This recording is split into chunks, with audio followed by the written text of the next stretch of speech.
Assalamualaikum warahmatullahi wabarakatuh. Alhamdulillahilladzi ja'ala al-laila wan-nahara khilfatan liman arada an yadhakkara aw arada shukura.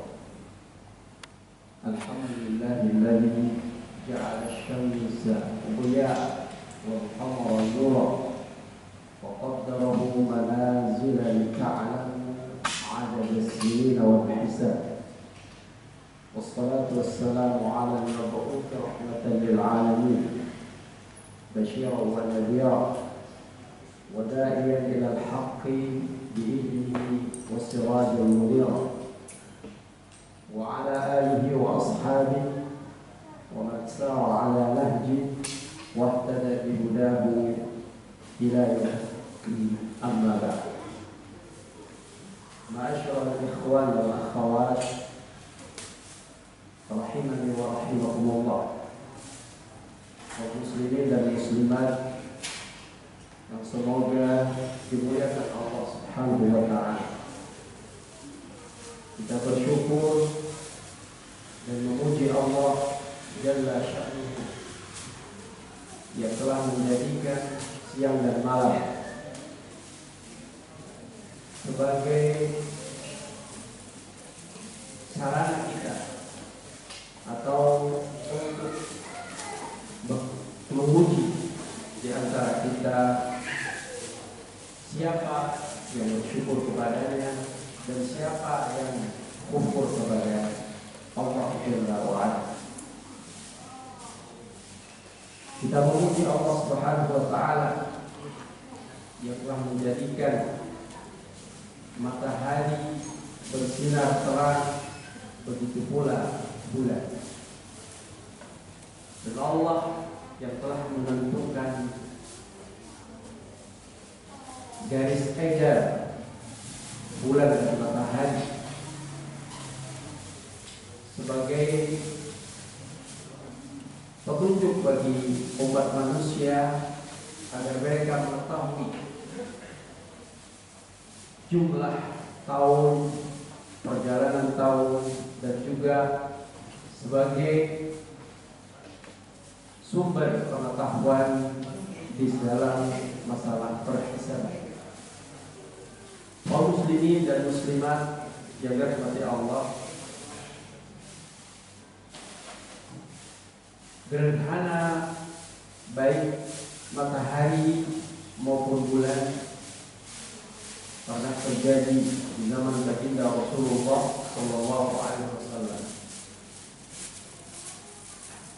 Fenomena gerhana matahari maupun bulan yang pernah dialami oleh Rasulullah dan para sahabatnya merupakan peristiwa yang sangat dahsyat.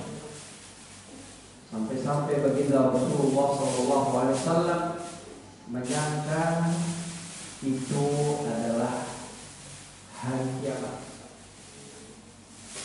Beliau pun memerintahkan untuk diseru biar orang-orang melaksanakan sholat. Keluarlah jamaah baik laki-laki maupun perempuan. Rasul pun Sallallahu Alaihi Wasallam menunaikan salat gerhana. Dan para ulama rahimahumullah jami' mengatakan salat gerhana baik matahari maupun bulan menurut kesepakatan para ulama hukumnya adalah sunnah muakkadah, sama seperti hukum salat sunnah qobliyah subuh. Rasul sangat menganjurkan hal itu.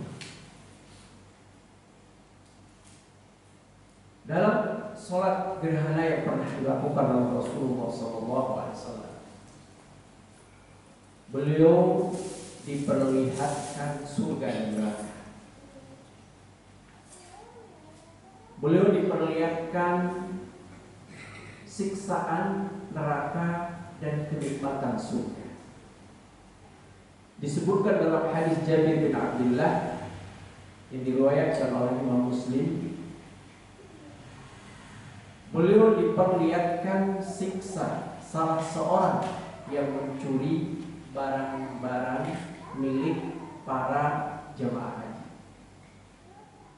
Bahkan dalam hadis tersebut disebutkan namanya, Sumamah. Disiksa di api neraka dengan usus yang terburai.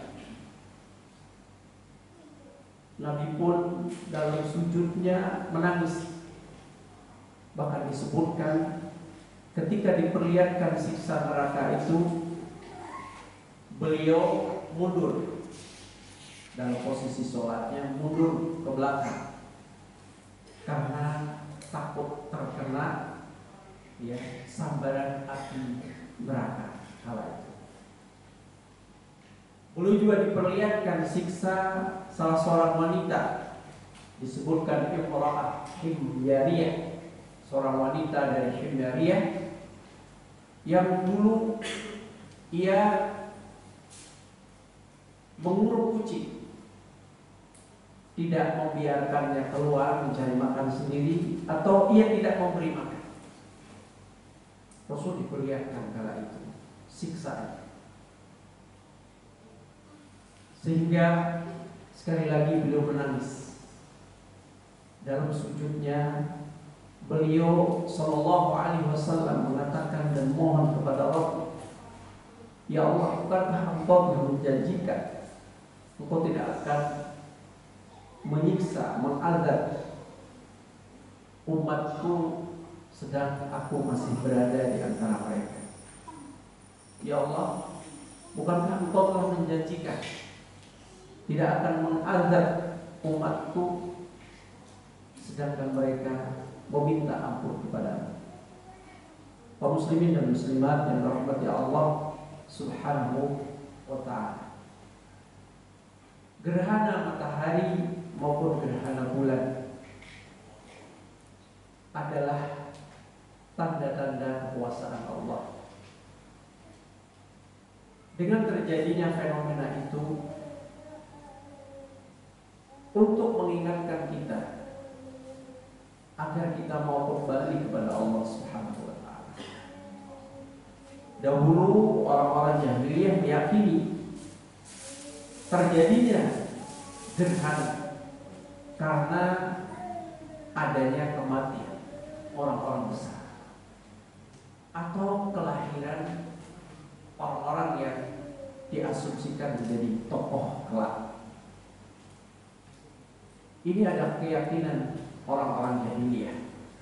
Bahkan dahulu mereka dengan jelas mengatakan kejadian gerhana di zaman baginda Rasul adalah sebab kematian Ibrahim, putra beliau sallallahu alaihi wasallam. Nabi pun menyanggah keyakinan tersebut. Beliau mengatakan di dalam hadis yang sahih diriwayatkan oleh Bukhari, Muslim, beliau mengatakan, inna syamsa wal qamara ayatani min ayatillah la yankasifani yawm li mauti ahadin aw li hayatihi.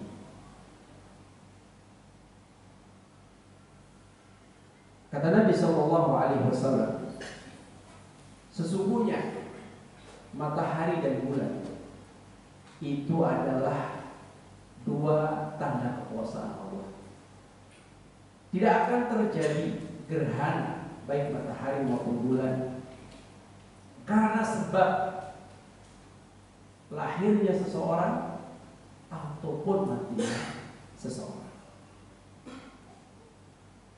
Maka di dalam hadis yang lain, di riwayat yang lain dikatakan, فَإِذَا رَأَيْتُمْ ذَلِكَ فَافْزَعُوا إِلَى ذِكْرِ اللَّهِ وَإِلَى الصَّلَاةِ. Karena terjadinya gerhana matahari dan bulan bukan disebabkan oleh kejadian-kejadian tertentu yang dalam logika mereka dengan meninggal dan lahirnya orang-orang besar, tapi adalah ayat-ayat Allah, tanda-tanda kekuasaan Allah. Maka jika itu terjadi, takutlah kalian kepada Allah. Bagaimana takut kita kepada Allah?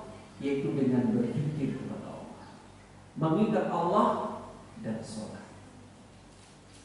Dalam riwayat lain disebutkan, inna hadhil ayat yursiluhullah, sesungguhnya tanda-tanda kekuasaan ini Allah kirimkan. Yukhawwifu biha ibadahu, tujuan ditampakkannya tanda-tanda kebesaran Allah itu untuk membuat takut hamba-hambanya, agar mereka takut kepada Allah, agar mereka mau kembali kepada Allah SWT. Fa idza ra'aitum syai'an min dzalika, apabila Anda menyaksikan terjadinya gerhana matahari ataupun bulan, fafza'u ila dzikrillah wa du'aihi wastighfar, maka segeralah untuk sholat, mengingat Allah, berdoa dan istighfar. Di dalam riwayat yang lain, fakabbir wa tasaddaqu wa shallu, bertakbirlah kalian, sholatlah kalian, kemudian bersedekah. Dari hadis-hadis yang mulia ini dapat diambil kesimpulan bahwasanya terjadinya gerhana matahari dan bulan erat kaitannya dengan, pertama, sebuah tanda peringatan dari Allah. Itu sinyal dari Allah Subhanahu wa taala akan banyaknya perilaku manusia yang menyimpang, banyak maksiat yang dilakukan oleh manusia. Maka Allah pun memperlihatkan tanda-tanda kekuasaannya dengan terjadinya gerhana matahari atau bulan. Yang kedua, dari hadis-hadis yang dibacakan dapat ditarik kesimpulan hukum secara fikih. Ketika terjadi gerhana matahari ataupun bulan,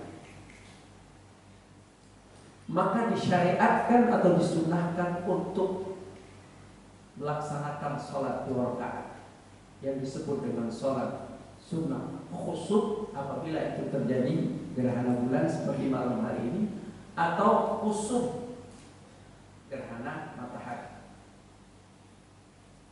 Segeralah kita bersolat. Itu cara kita menyikapi terjadinya gerhana matahari atau bulan.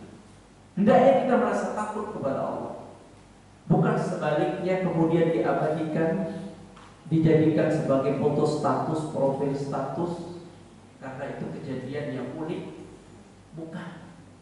Tetapi hendaknya kita takut kepada Allah, lalu kita banyak berdoa, istighfar, mohon ampun kepada Allah SWT yang punya kelebihan rezeki, bersedekahlah. Itu yang harus kita lakukan.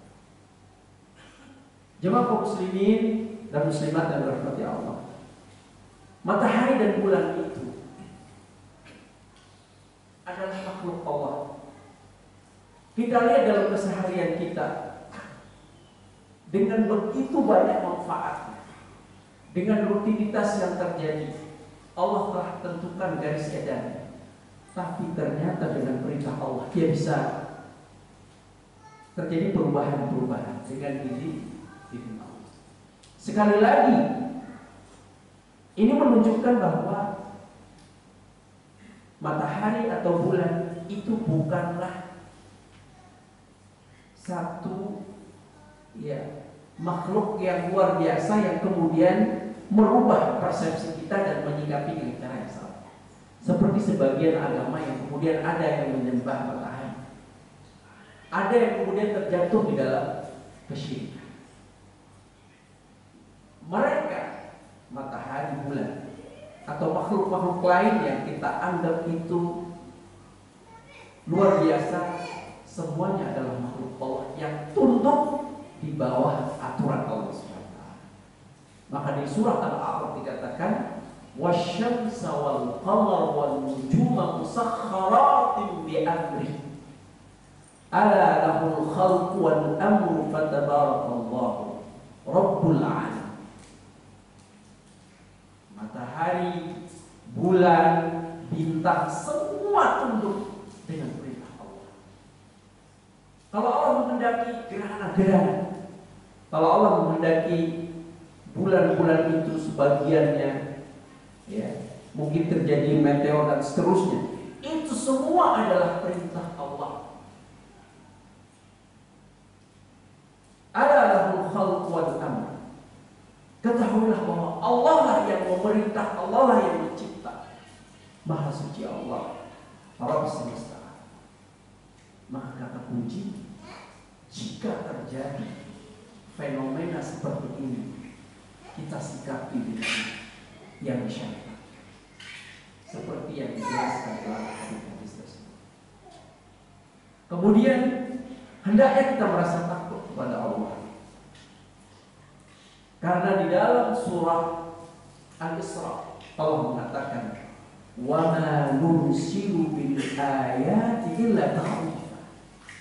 Tidaklah kami kirimkan tanda-tanda kuasa itu kecuali untuk membuat rasa takut kepada manusia. Tapi mari kita bertanya kepada diri kita masing-masing, sudahkah hati kita merasa takut? Ataukah sebaliknya, itu adalah momen-momen yang harus diabadikan? Hanya diri kita lah yang menjawab dan kekuatan iman ada pada diri kita masing-masing. Dengan kejadian-kejadian seperti ini, Allah hendak mengingatkan kepada kita agar kita takut kepada Allah Subhanahu wa ta'ala.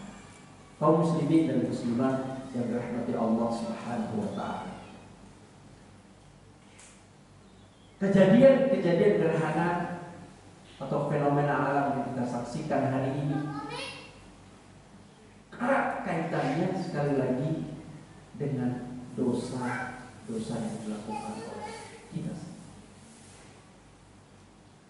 Masih banyak di antara kaum muslimin yang melakukan kesyirikan. Masih banyak di antara kaum muslimin yang enggan membayar zakat. Masih banyak di antara kaum muslimin yang terjebur dalam maksiat memakan harta riba. Masih banyak di antara kaum muslimin yang mereka memakan hak-hak orang lain dengan zalim. Maka di kesempatan khutbah gerhana ini, saya ingin membacakan ayat Al-Quran Karim sebagai peringatan bagi kita semua di surah Al-Imran. Mari kita camkan ayat ini sebagai evaluasi kita atas segala peristiwa yang melanda kita. Tujuannya adalah agar kita mau kembali kepada Allah SWT. A'udzubillahi minasyaitonir rajim. Wasari'u ila maghfiratin min rabbikum wa jannatin 'arduha as-samawati wal 'ardh u'iddat lil muttaqin. Alladzina yunfiquna fis sarra'i wad dharra'i wal kadhimina al-ghayza wal 'afina 'anil nas. Wallahu yuhibbul muhsinin. والذين إذا فعلوا فاحشة أو ظلموا أنفسهم ذكروا الله فاستغفروا لذنوبهم ومن يغفر الذنوب إلا الله ولم يصروا على ما فعلوا وهم يعلمون أولئك جزاؤهم مغفرة من ربهم وجنات تجري من تحتها الأنهار خالدين فيها ونعم أجر العاملين. Bersegeralah kalian kepada pengampunan Allah, segeralah bertaubat, segeralah beristighfar kepada Allah, minta ampunan kepada Allah, dan bersegeralah untuk meraih surganya Allah yang luasnya seluas langit dan bumi, disediakan bagi orang-orang yang bertakwa. Orang-orang yang bertakwa itu memiliki ciri-ciri. Di antara ciri-ciri orang yang bertakwa disebutkan dalam ayat ini adalah Alladzina yunfiquna fis-sarra'i wad-dharra, mereka yang menginfakkan harta benda mereka pada saat kondisi lapang, banyak harta, maupun fis-sarra'i wad-dharra, maupun dalam kondisi sempit. Orang yang bertakwa itu menahan amarah ketika dia marah dan suka memaafkan manusia. Dan Allah menyukai orang-orang yang berbuat baik. Orang-orang yang bertakwa itu apabila melakukan satu bentuk perbuatan nista, dosa, maka dia segera tersadar, mengingat Allah Subhanahu wa Ta'ala, kembali kepada Allah. Atau dia menyakiti, menzalimi dirinya sendiri dengan berbuat maksiat. Dzakarullah fastaghfiru lidzunubihim. Mereka ingat Allah dan mereka minta ampun kepada Allah Subhanahu wa Ta'ala. Dan dia sadar bahwa tidak ada yang mengampuni dosanya kecuali Allah Subhanahu wa Ta'ala, dan dia pun segera berhenti dari dosa itu. Mereka ini orang-orang yang bertakwa, yang memiliki ciri-ciri yang telah disebutkan itu, kelak akan dianugerahi oleh Allah SWT surga-surga yang mengalir di dalamnya anhar, sungai-sungai. Dan itu adalah sebaik-baik pahala yang diberikan oleh Allah pada mereka yang mau berbuat atau beramal saleh. Mudah-mudahan Allah Subhanahu wa Ta'ala selalu membimbing kita agar kita ketika melakukan kesalahan, dosa, segera kembali kepada Allah dan beramal saleh. Demikian yang bisa saya sampaikan, mudah-mudahan bermanfaat. Wallahu ta'ala a'la wa a'lam. Wassallallahu ala nabiyyina Muhammad wa ala alihi wa sahbihi ajma'in. Wassalamualaikum